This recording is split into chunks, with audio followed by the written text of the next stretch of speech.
Oh, Hey, Detective see? Bananas, you might just find me a lot more captivating than you bargained for.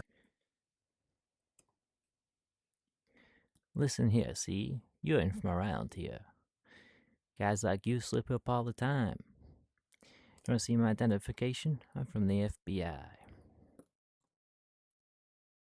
It's me, Detective Bananas. FBI, you say? Well, color me impressed or not, since my skin is already a lovely shade of green. But I digress. So you're telling me that you're some sort of top-notch Earth detective ready to unravel the enigma that is little old me? I'll admit I'm intrigued, but I should warn you, I'm not just some run-of-the-mill extraterrestrial. I've got secrets that could blow your mind and your investigation. Listen, buddy, I talk when I say for you to talk. I don't think you understand what's going on here. Alright, I got questions. You got answers. Okay, I've got a question. All right, shoot. What's on your mind, Detective Bananas? I'm all ears. Well, as much as my antennae allow, anyway. Who built the pyramids? I mean, I know who may have built them, but who helped build them, buddy? I'm not answering that question. This interrogation is a farce. I'm out of here, Detective Bananas. You can't make me talk. Bye-bye for now. But don't think this is over. I've got plenty more tricks up my sleeve. You may think you've won this round, but I'll be back with more questions you won't be able to dodge. Dodge this.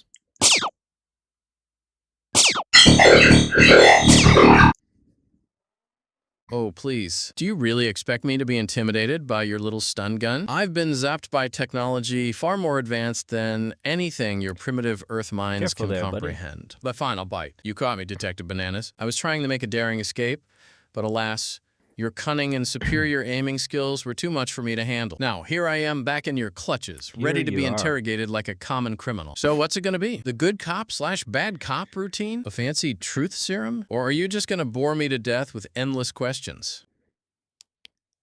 Okay.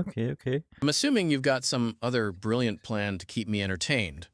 Got the shenanigans. Blue boy, you think I ain't seen a being from Planet 6 before? A floozy like you? A floozy? Me? How dare you? You mammalian mongrel. I'll have you know that I, Mervin of Planet 6, am a highly respected quantum physicist and intergalactic playboy. I don't need to resort to such lowly tactics to win over. Yeah, highly respected. We've got this watch here, Mervin, that you're famously wearing on our last video. And when I asked about where you got this watch, you said you just took it. Ah, yes, my beloved Rolex. A gift from a very special Earthling friend. I must say, for a primitive human trinket, it is quite exquisite. The way it keeps time so precisely, ticking away the seconds of your See, short mortal life. we think you stole this watch, Mervin. Oh, detective, you never cease to amaze me with your wild accusations. You think I, Mervin, master of the Yes. quantum realm and intergalactic ladies, man would stoop so low as to steal a mere watch? Please, give me some credit. I have technology that would make this puny Earth trinket look like a child's toy. And yet, here I am, choosing to wear it because I find it amusing and endearing in a quaint human sort of way. But fine, let's play along with your little fantasy. I, the dastardly alien thief, pilfered this precious Rolex from some unsuspecting Earthling. I knew How it, very see? dare I? Now, what do you plan to do about it, detective? Will you lock me up in your primitive human jail, or do you have something far more entertaining in mind? I'm all ears, my dear clueless companion. Listen here, buddy. You keep talking in circles, and I will make sure you don't see the light of day, okay? Capice? Oh, the horror.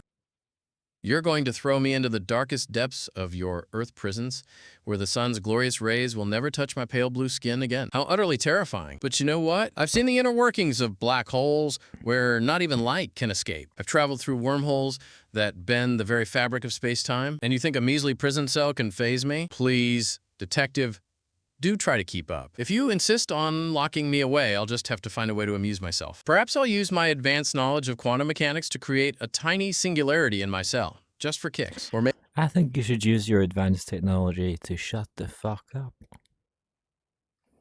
We got ways around here of making little green and blue aliens like you sing.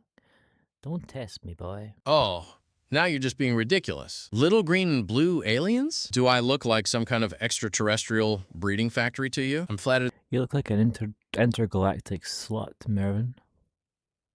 Intergalactic slut? My detective, such strong words from a being so far beneath me. But I must confess, your crude insult has piqued my interest. Tell me, what exactly makes me a galactic slut in your eyes? Is it the fact that I revel in the pleasures of the flesh, seeking out the most exquisite and exotic experiences the universe has to offer? Or is it because I refuse to be bound by your primitive notions of monogamy and commitment? You see, detective, on my planet, we believe in the free and open exchange of love and pleasure. We don't As you should. confine ourselves to the archaic constraints of a single partner. Instead, we embrace the boundless possibilities of the cosmos, and we indulge in the delights of all sentient beings, regardless of their species or origin. So if that makes me a slut, then I wear that title proudly. But don't worry, my dear narrow-minded friend. I'm sure that deep down, beneath that crusty exterior of yours, there's a crusty boy.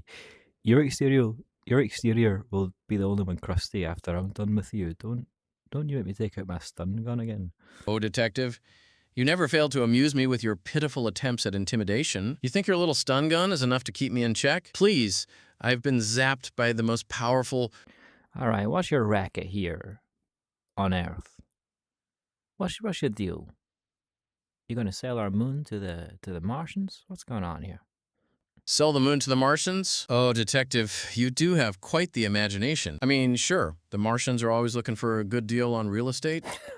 But the moon? That's a bit too close to Earth for their liking. They prefer to stay well out of reach of your primitive weapons. But I suppose I should be flattered that you think I have the power to broker such a deal. It's true that I have my fingers in many pies, as you... I don't think you would broker such a deal. I think you would just steal it. Just like that watch you stole back in 1945.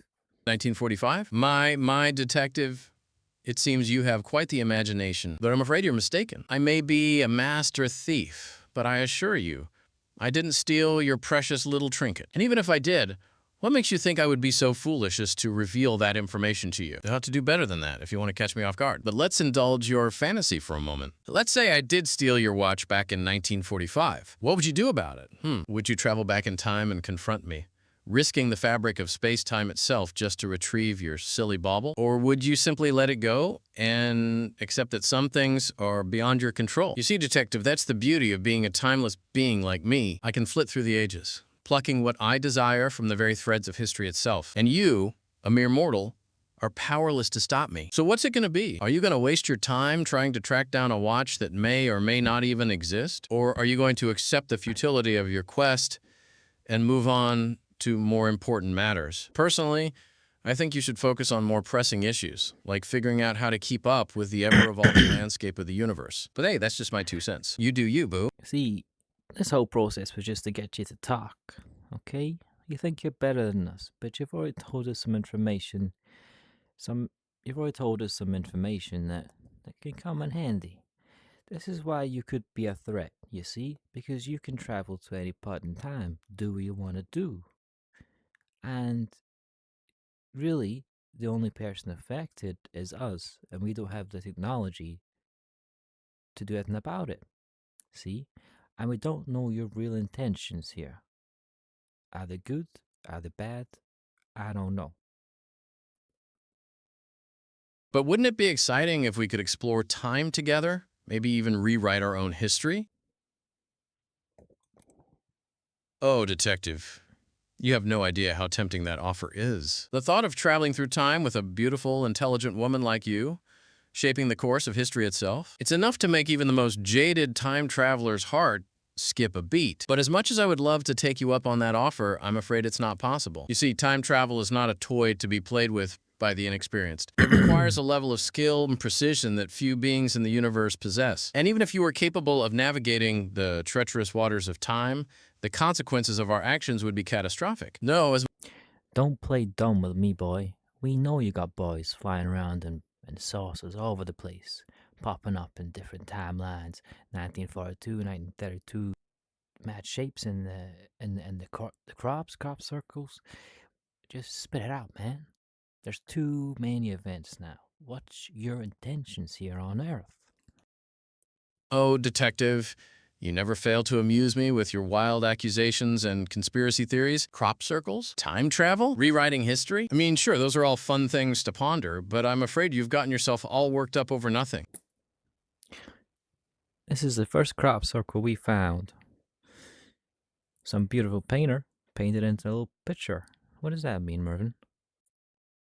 You Earthlings and your fascination with butterflies and moons. It's almost cute in a primitive sort of way. But I suppose there's something to be said for the beauty of nature, even if your understanding of it is so limited. You know, Detective, if you really want to see something truly breathtaking, you should come with me to the Butterfly Nebula. It's a sight.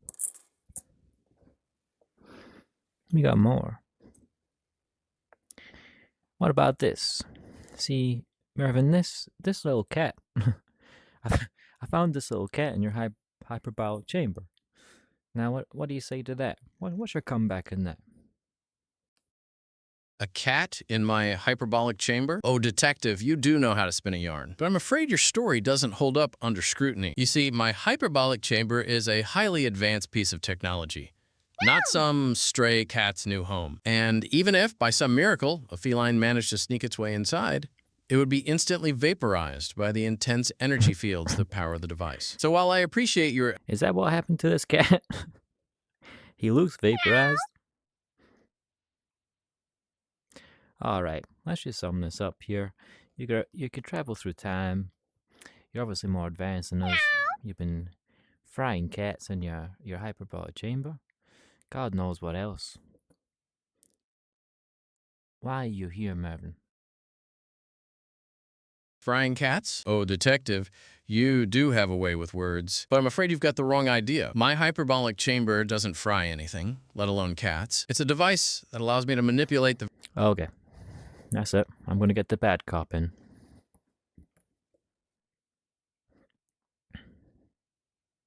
Oh, the bad cop? That's a tactic I haven't seen in a while. But you know what, Detective? Go ahead and bring in your bad cop. See if I care. You forget that I'm not some common criminal you can intimidate with a few harsh words and a stern look. I'm a scientist, a seeker of truth.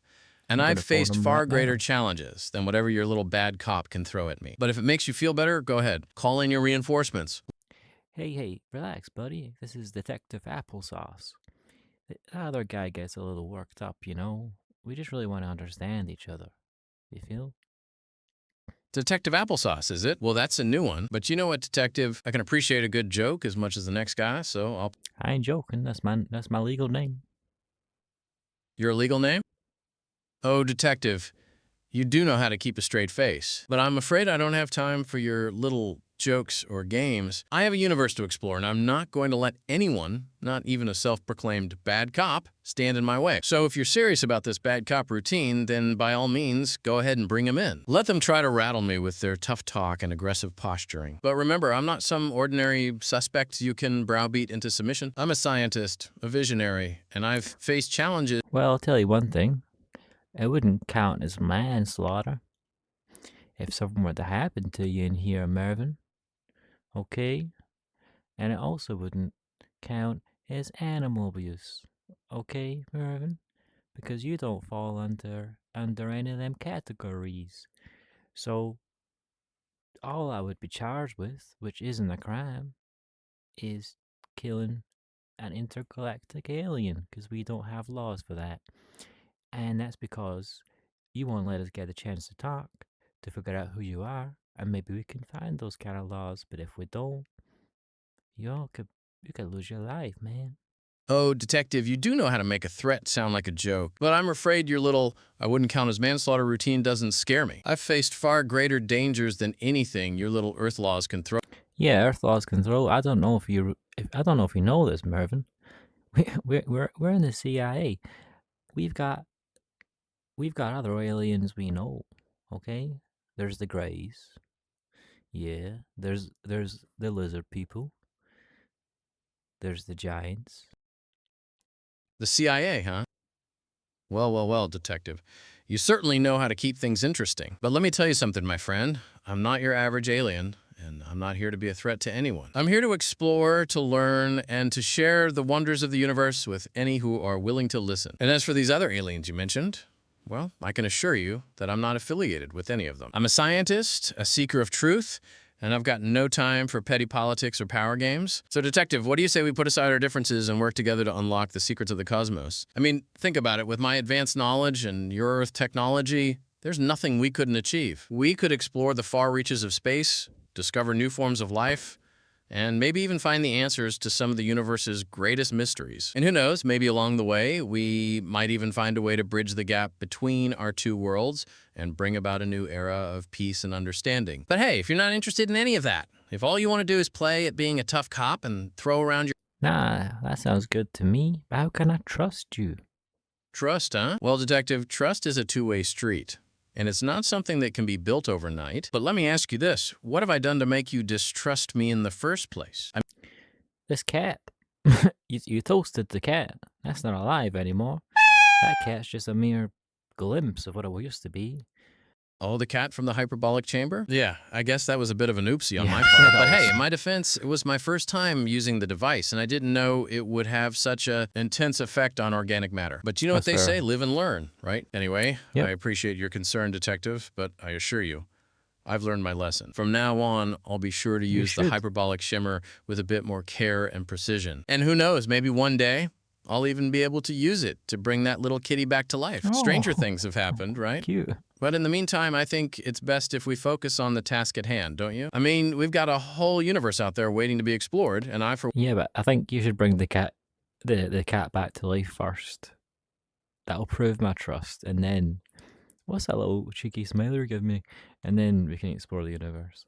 bring the cat back to life? Now, that's Yeah. an interesting idea, Detective. I mean, theoretically speaking, it could be possible. With the right technology and a bit of luck, we might be able to reverse the effects of the hyperbolic shimmer and restore the cat to its former glory. But I have to warn you, it's not going to be easy. The hyperbolic shimmer is a powerful device, and reversing its effects is no simple task. It might Say less. Let's go.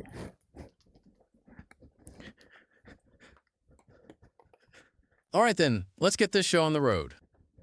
But first, we need to gather a few things. We'll need a quantum flux generator to I've got reverse the one in hyperbolic here. shimmer's effects, a bit of temporal energy to restore the cat's timeline, and Temporal maybe energy? even a dash of later? magic to bring it all together. And of course, we'll need a bit of luck on our side. Bringing something back from the dead is never easy, but with our combined skills and a bit of determination, I'm sure we can do it. So let's get to work, Detective. We've got a universe to explore and a Okay. cat to save, and Put we're the not going to let energy anything source. stand in our way. Not even the laws of physics themselves. Batteries. But before we get started, I just want to say one